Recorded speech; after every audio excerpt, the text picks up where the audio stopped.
As Rick said, I'm Maria. I am the baker at Kneads Wants. So bear with me. I've never done a Zoom meeting before, so if I have any weird little snafus, I apologize. But we're going to go through basically how we do our tart cherry scones, which is one of our most popular items here at the bakery.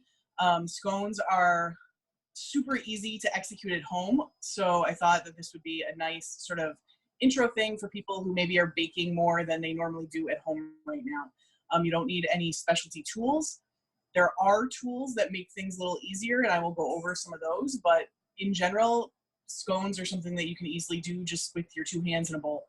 So I'm gonna turn my camera a little bit when I get ready to start. But I'm gonna go through a couple things real quick and then kind of get into the mixing. So like I said, scones are super easy to execute at home. And the other thing, aside from the fact that you don't need any special equipment, that is great about scones is that you can make them in advance and freeze them for later use. So you can make them, portion them, and wrap them up, throw them in your freezer, and they're ready to go to bake off quickly when you want to use them, which is nice. Specialty tools, or they're not really specialty tools, but extra tools that will make the process a little easier. If you have them or are interested in mini baking, I strongly recommend a scale.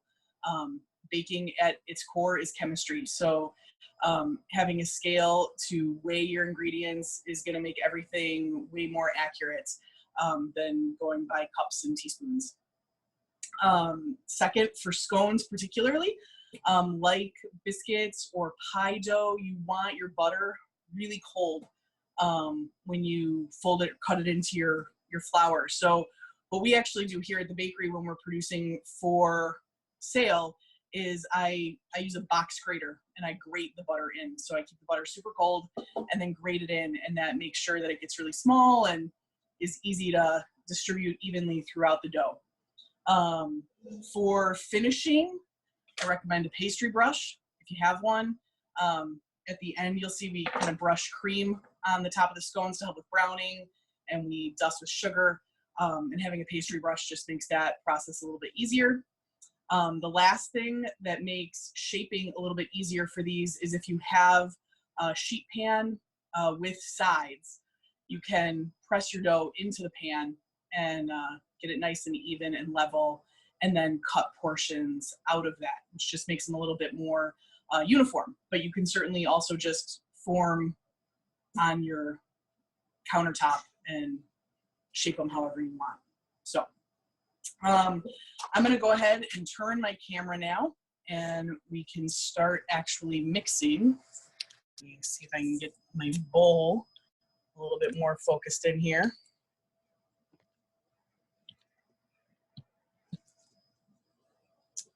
All right, so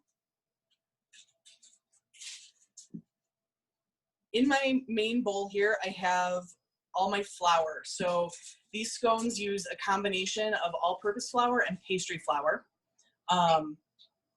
So I have all of that already mixed in this bowl. I'm going to add to it my granulated sugar, baking powder, and some kosher salt.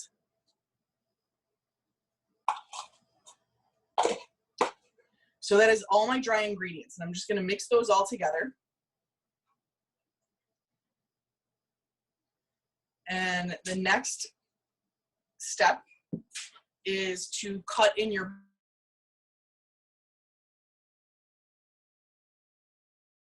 because I was sort of pre-measuring.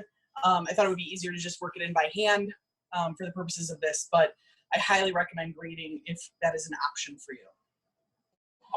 So I'm gonna sort of just work in my butter. You want it to be kind of like a sandy quality.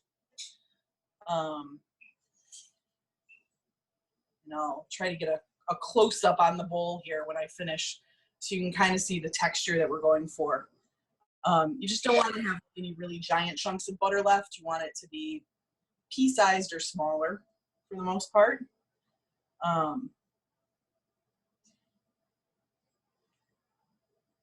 And in a second, we're going to add our tart cherries in, which when you add those in, you have sort of another opportunity to work the butter through a little bit before you add all your wet ingredients.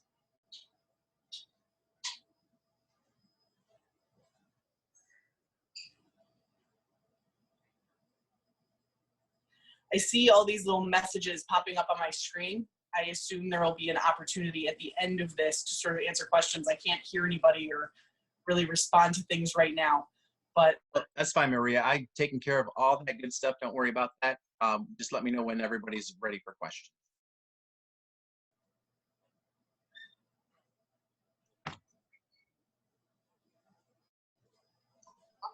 Josh G in the queue.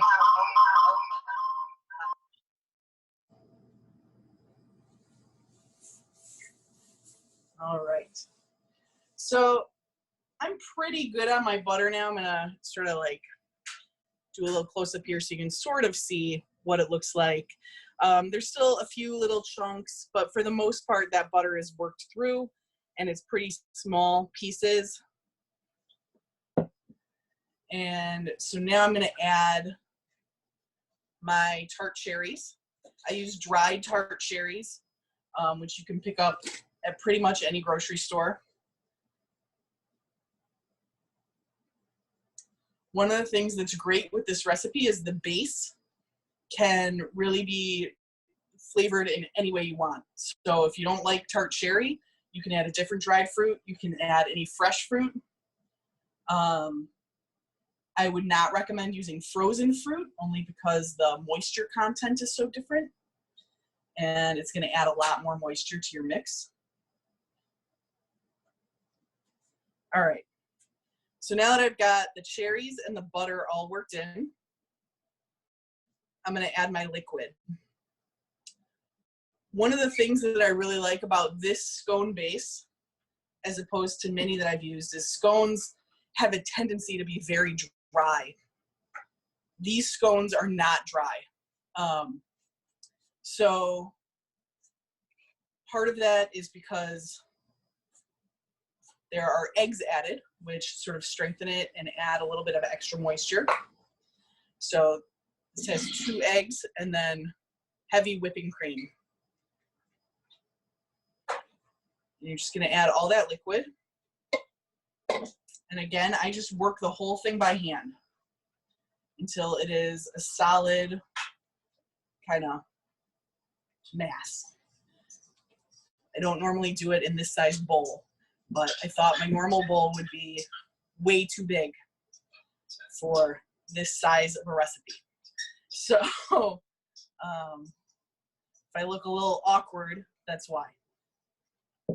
If you have like a large flat open bowl, you could even turn this out onto your counter and work it that way.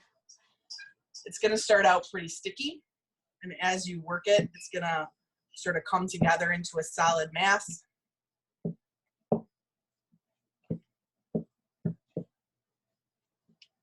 Maria, we have a question. Would chocolate chips work in this recipe? Yeah, I actually make it with chocolate chips as well. It's just you can do a 1-for-1 replacement, tart cherries to chocolate chips.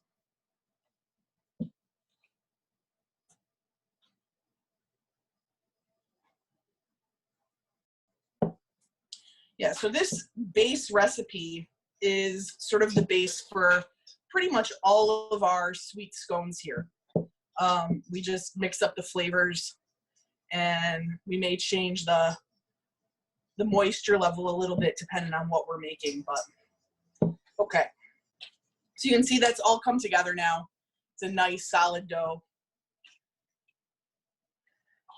Now, I pulled out a 1/4 sheet pan that I could shape these in, but for the purposes of kind of how people will be working at home, I'm just gonna flour my counter and do it on my counter, but I'm gonna change my gloves real quick. These got a little messy. Maria, what's the normal quantity that you make when you bake them for sale? When I am making them for sale, I usually make them in either a half sheet pan or a full sheet pan. So a half sheet pan is going to give me 2 dozen scones. Mm-hmm. A full sheet pan is going to give me, obviously, 4 dozen scones. So like I said, we make them in a larger quantity and then we freeze them. So one of the things that's great about scones is because they're similar to biscuits, they bake actually a little bit better if they're frozen. It holds its shape a little bit better. You don't get the same kind of weird spread that you might get if it's warm. So they're nice to make in advance, and then you just keep them and bake off however many you need each day.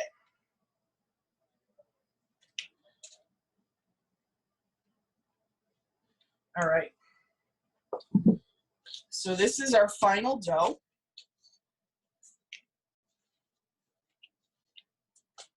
And you want to get it down to about a ½ inch or so in depth.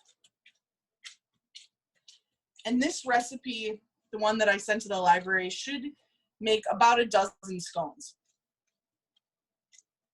depending on how you shape them.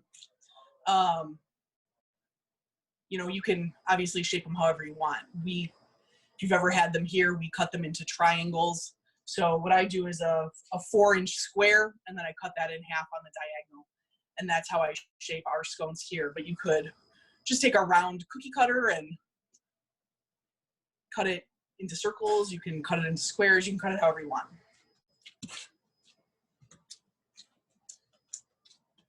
All right. So here's my dough. Now I forgot to grab a bench scraper, so give me 1 second here.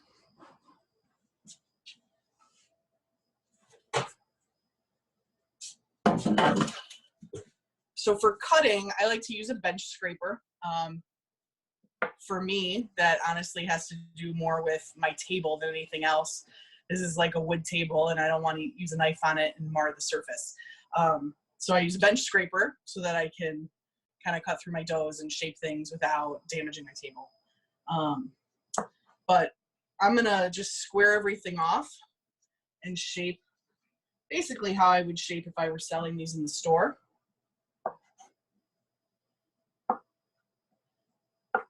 Maria, I have a question from patron. Yeah. Would the dough be the same for savory scones? You probably wouldn't want to use the exact same mix. This is a little bit sweeter than you'd probably want for a savory scone. So you could try reducing the sugar, and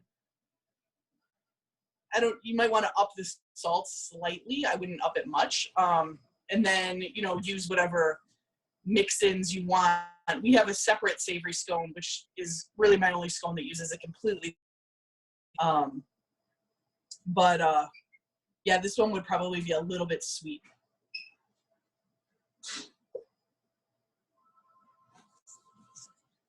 All right.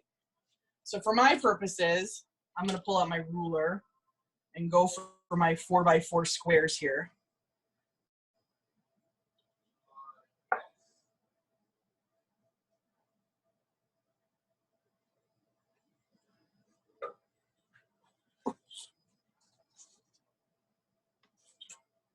More questions popping in here.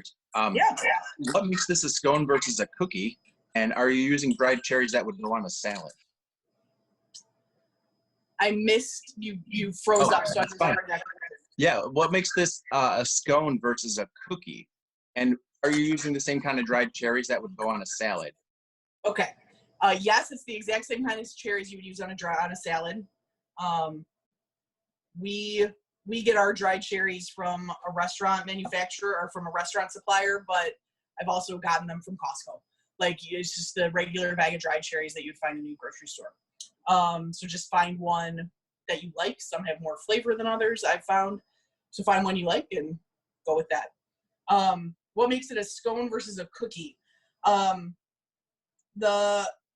scone is much closer to a biscuit than a cookie. So a cookie, generally speaking, you are creaming in your butter. So you're creaming your butter and your sugar together, and almost like whipping it. And then you're adding your other ingredients to it. With a scone, you're cutting that butter into the flour. So you want it to leave, some chunks of butter that are solid, that are gonna melt when you bake. That's part of how you get your rise, is that butter melts and it releases steam, and that steam gives you part of your rise on a scone, just like a biscuit. It's what makes them kind of flaky. So this is what our final shaped scones look like. So I'm just throwing these on a sheet pan I have set up over here. And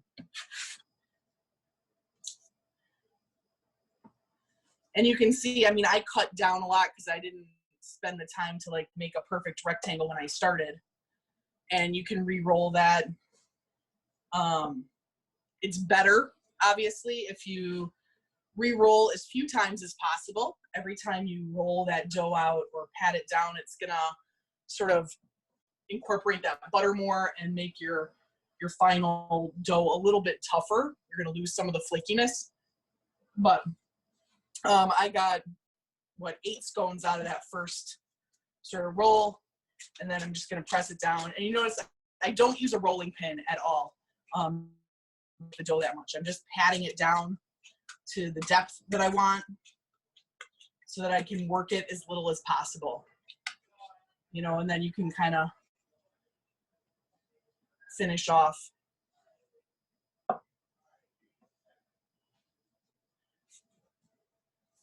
So I have a tray of 9 scones over here. I'm gonna move this dough, clean my counter a little, and then I'll move that tray in and show you kind of how we finish them before they go in the oven.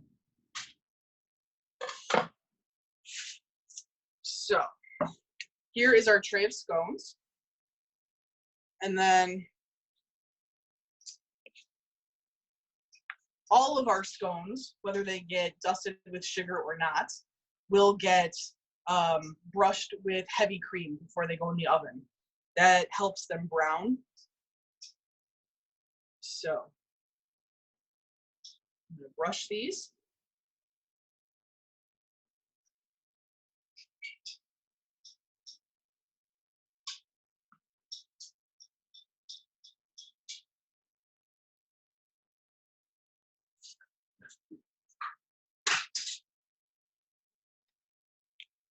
So are we And spacing then I just have a like little sugar, and I'm pretty liberal with the dusting of sugar with these. We want a really nice crust.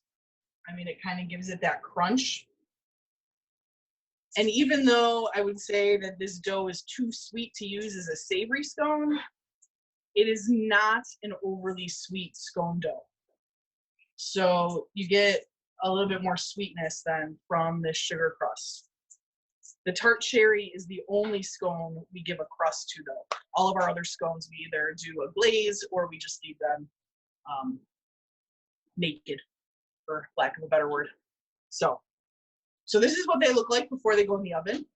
We bake them at 375 degrees for 17 minutes. Now, the time that you're going to want to bake is going to be somewhat dependent on how big you make your scones. If you choose to make scones that are much smaller than this, you're probably going to want to bake them less. I can't imagine that you would make them any bigger than this. These are pretty huge scones already. But if you did, you might need to increase your bake time a little bit. For us, normally, like I said, I would not be doing the finishing. I wouldn't brush with cream and dust with sugar at this stage. I would shape them and then put them in the freezer and freeze them minimally for an hour before I put them in the oven. But usually they're completely frozen when I bake them. And the bake time stays the same, 375 degrees, 17 minutes, maybe 18 if something got a little thicker, you know, my oven isn't quite as hot, you know, if it hasn't been heating up as long as I would like usually. So that's what these look like before they go in the oven. I'm gonna set this aside. And I have one finished scone here that I just brought out. So this is what they look like at the end. This is our finished scone, and you can see it's got sort of that crust of sugar on top. And you can see the browning on the edges, which is, you know, how we get it from that heavy cream. And I don't know if you can really tell, but you don't have a super dry scone. It stays pretty moist, and we've just got it dotted with cherries in there. So that is how you make our scones. So I am just for questions now, I guess. Okay, great. Anybody has a question, there's going to be a button down towards the bottom right. I can't see that as a host, so I've heard it's at the bottom right somewhere. If you just want to hit your button for your hands up, and then I can unmute, and we can go from there. And this is the biggest event we've had, so I'm scrolling through 2 different pages here, just keeping an eye out for hands. Sorry if I don't get to you right away. I have almost 40 people in here today. Let's see. So a couple things in the chat that are popping up. The recipe is going to be posted within the week. We'll have this video as well for reference. Everything's going to be there. And somebody wants to know when you open tomorrow, Maria.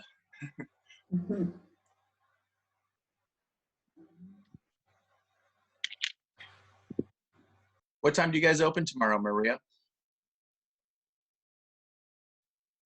Sorry, we're having a little lag. Maria? Yes. What time do you guys open tomorrow?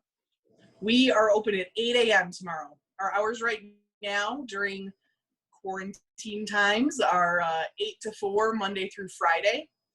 And then we do, if you have a pre-order, you can pre-order for weekend pickup. So like we're doing brunch packs right now that you can order for the weekend, stuff like that. Let me just back up a little bit in the chat. I just want to make sure someone's coming there tomorrow. All right. Let's see, how long do they last in the freezer when you put them in there? I would say you probably have like a month. I wouldn't recommend keeping them much longer than that. Just, you know, things in freezers start to develop smells from other things in freezers sometimes. So I'd use them within a month. Okay, thank you.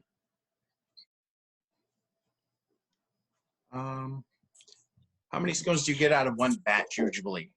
We touched on that earlier, but yeah, so the recipe that I sent to you guys for posting is scaled out to be about a dozen scones at our size scones. So. Okay.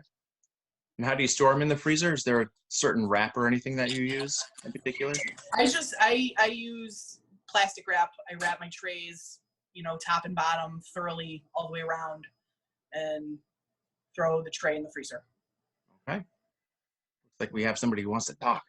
Melissa, hang on, I'll unmute you. Go ahead. Okay, can I substitute this recipe pretty easy with gluten-free and dairy-free? Dairy-free, yes. Dairy-free shouldn't be that big of an issue. I've done this same basic recipe using oat milk without any difficulty.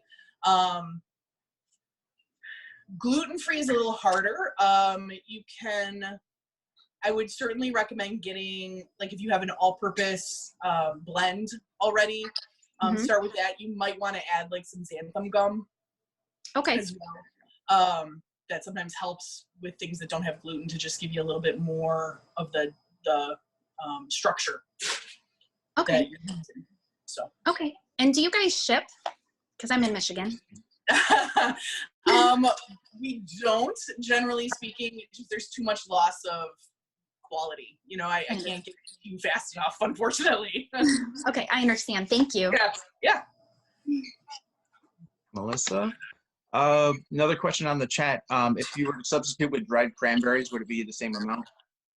Yes, I'd use the same amount. I've done this as a cranberry orange. And I substitute out some of the whipping cream with orange juice, and then the 1-for-1 switch out from the dried cherries to the cranberries.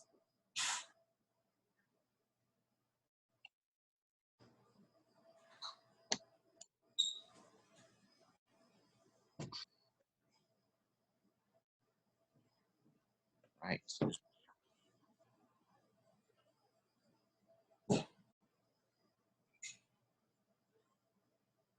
Just a reminder, everything is going to be posted on the library's website. We have our video that is recording right now, and we will have the recipe as well. Let's see. Oh, good question, Barbara. Thank you.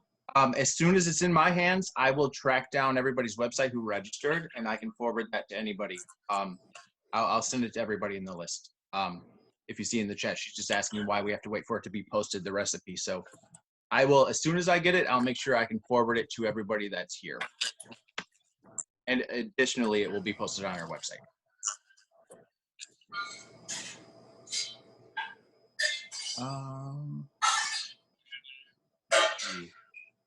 And okay, so we have, will there be a savory recipe as well, Maria?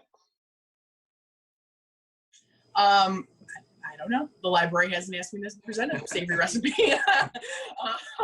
I'm You want to happy toss it share my my way? savory recipe, You yes. got my address. Yeah. Throw it my way. I'll send it out. Yeah. Okay, thank you. Do we cream and sugar before freezing? Is a question. No, you want to do that right before you put them in the oven. So Right. you freeze them just after you shaped them, and then put the brush of cream and the sugar on right before they go in the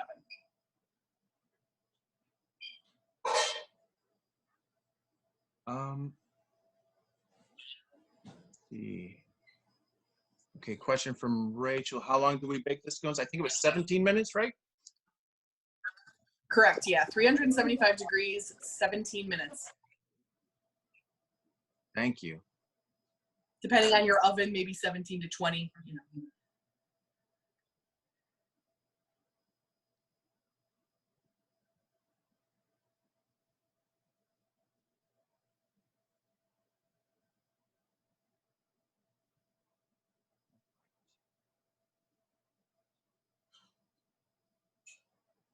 Okay, let's see. Do you need, oh, sorry, stuff coming in. I got pushed down my question here. Hang on one second. Do you need to use all whipping cream, or can you use maybe half and half? You can use half and half. It won't have, it'll, the browning, what I've noticed, at least when I use half and half, is it might look a little mottled. Like it'll almost look like your scone has freckles. But it totally works. You can even skip the cream and sugar, the brushing of cream and sugar altogether. They don't impact the baking of the scone. It's more just what it looks like finished. So if you want to cut back on a little bit of that fat and not add the whipping cream, if you want to cut back on the sugar a little bit and not have that sugar crust, you can totally do that.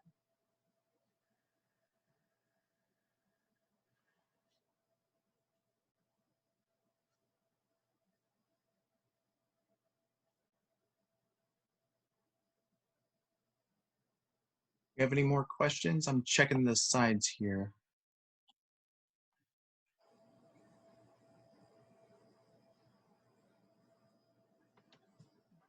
Okay.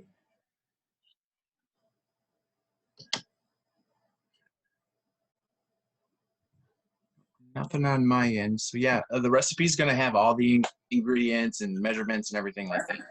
So don't worry about that. We'll send that stuff when I get it. I will send it out to you guys, no problem. Great.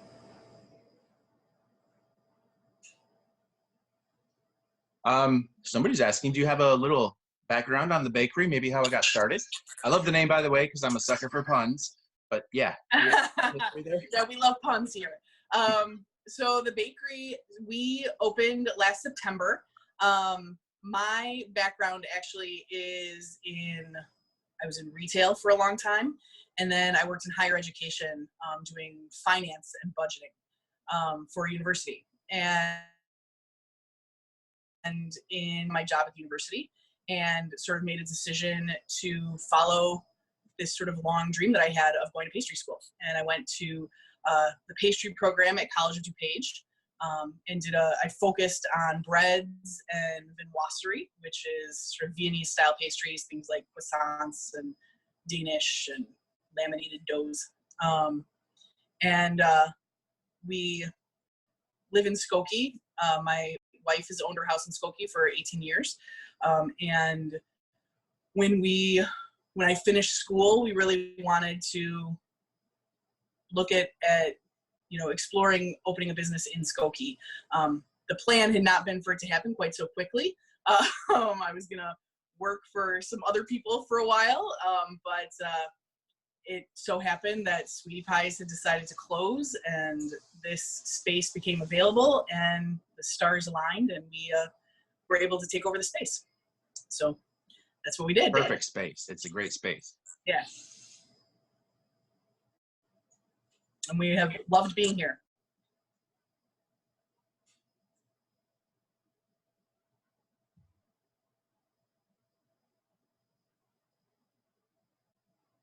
I think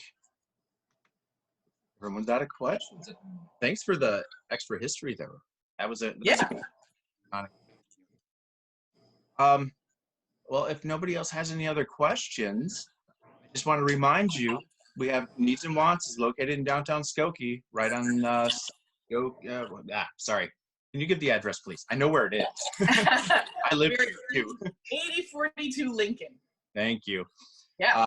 Right next to the library, not too far from it, where they're building that giant new building. Exactly. Yes. So thank you so much for coming, everybody. This has been the biggest event I've had hosted so far. Maria, thanks.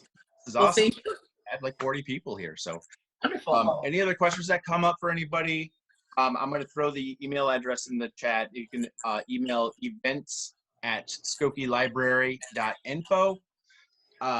Anything else that comes up, we have new stuff coming up next week that's going to be posted. If it's not up there already, it will be there in the next 24 hours for the events next week, like the nacho one I was talking about earlier. Maria, thank you so much for this. This was great. I am looking forward to that recipe too, because I think I have all these ingredients in the house, so I'm going to make some. Wonderful. Great. Thanks again. Thank you. Any closing words? No, thank you everybody for coming. I hope that you are able to stop by and see us. If you have questions that didn't get answered, please stop by and say hi. I'm always happy to talk with people. We're gonna be there. They're doing curb and orders and just online and on the phone. So look them up.